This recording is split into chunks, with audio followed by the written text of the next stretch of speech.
各位小朋友大家好啊，歡迎翻到嚟鯊魚先生講故事。今日啊，我哋會講嘅故事係火雞的聖誕節，作者溫迪席亞羅。感恩節過咗去，火雞冇成為火雞大餐，好安穩咁樣過咗呢一個感恩節。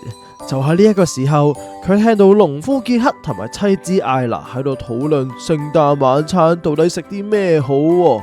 小朋友，你哋估下，究竟佢哋會想食啲咩呢？艾娜就話啦：我好想食火雞大餐啊！火雞聽到心諗：Oh no，唔好又嚟啩！不過今次呢，火雞就有個主意啦。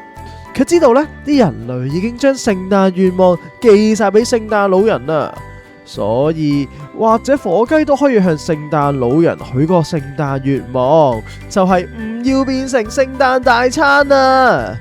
但係呢，而家先寄信俾聖誕老人已經太遲啦，火雞要親自去揾佢啊！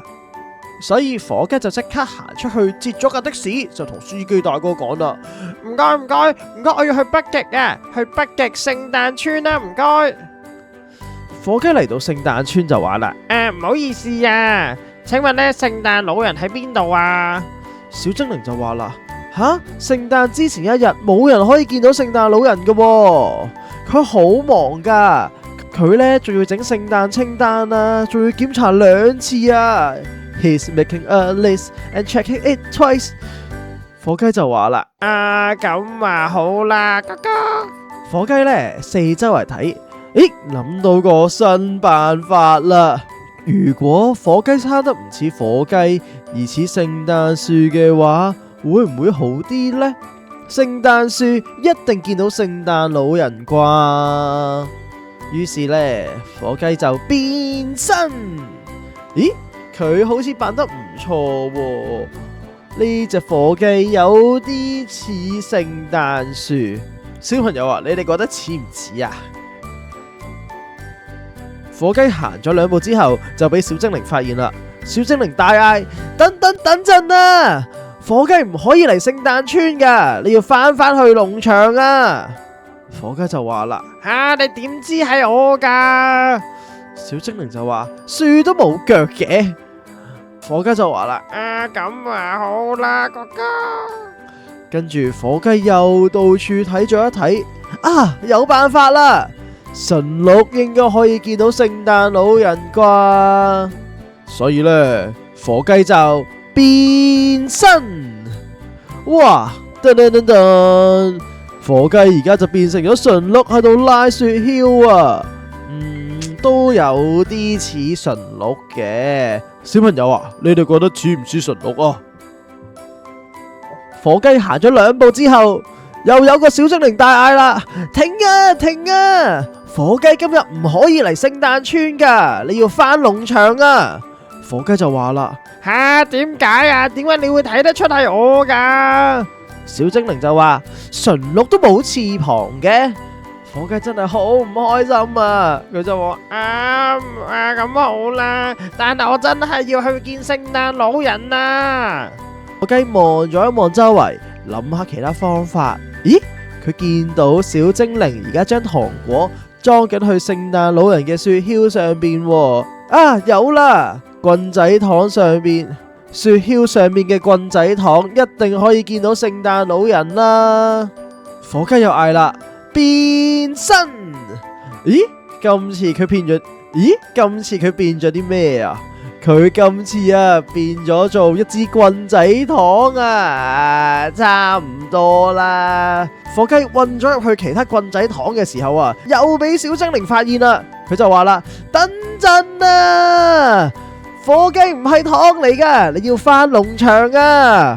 火雞就話啦：你又點睇得出係我噶？小精靈就話啦：棍仔糖都冇尖尖嘅嘴嘅。火雞就好唔開心咁樣話：咁好啦，哥，我一定要見到聖誕老人啊！火雞呢，再望一望周圍，咦？佢見到聖誕老婆婆攞住一盤餅俾小精靈食，火雞就心諗啦，唔使講，聖誕老婆婆一定可以見到聖誕老人嘅。小朋友啊，你估下火雞會做啲咩？我哋一齊試下先，變身。火雞真係變咗做聖誕老婆婆啊！小朋友啊，你覺得佢扮得似唔似啊？火雞呢，直接行到去聖誕老人屋企，有個小精靈就嚟開門啦。小精靈就話唔俾入啊！火雞今日係唔可以嚟呢度噶。火雞聽到真係要喊啦，就話你點認得出係我噶？小精靈就話啦，聖誕老婆婆都冇羽毛嘅。火雞嘆咗一口氣就話我冇啦，我就嚟冇時間啦，我永遠都冇辦法向聖誕老人許願啊！火雞感到好唔開心，好絕望啊！佢望咗一望周圍，又諗到最後一個辦法啦，因為佢睇到啲咩啊？佢睇到禮物包裝紙啊！睇嚟今次火雞扮得唔錯，事實上今次係佢扮得最似嘅一次啊！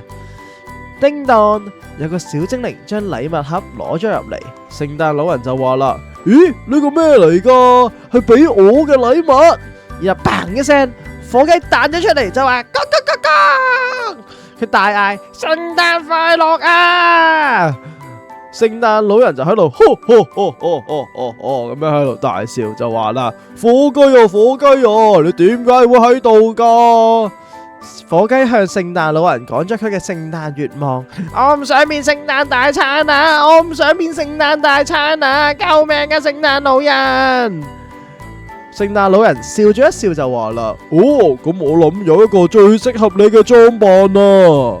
小朋友，你估下今次火雞會變成啲乜嘢呢？噔噔噔噔，最後火雞就變成咗聖誕老人，向鎮上面嘅小朋友送披薩、送餅乾、送糖糖啦。真係好適合啊！今次一定係火雞過得最開心嘅聖誕節啊！睇下，原來啊，除咗小朋友之外，佢嘅好朋友豬豬、牛牛、馬馬、羊咩咩同埋農夫啊，都有禮物收啊！係10萬火雞披薩啊，好好味啊！真係，祝全世界都有披薩食，祝小朋友聖誕快樂！多謝收睇鯊魚先生講故事。如果你中意呢個故事嘅話，記得俾個 like 我，同埋訂閱我呢個頻道啊！我哋下次再見，拜拜。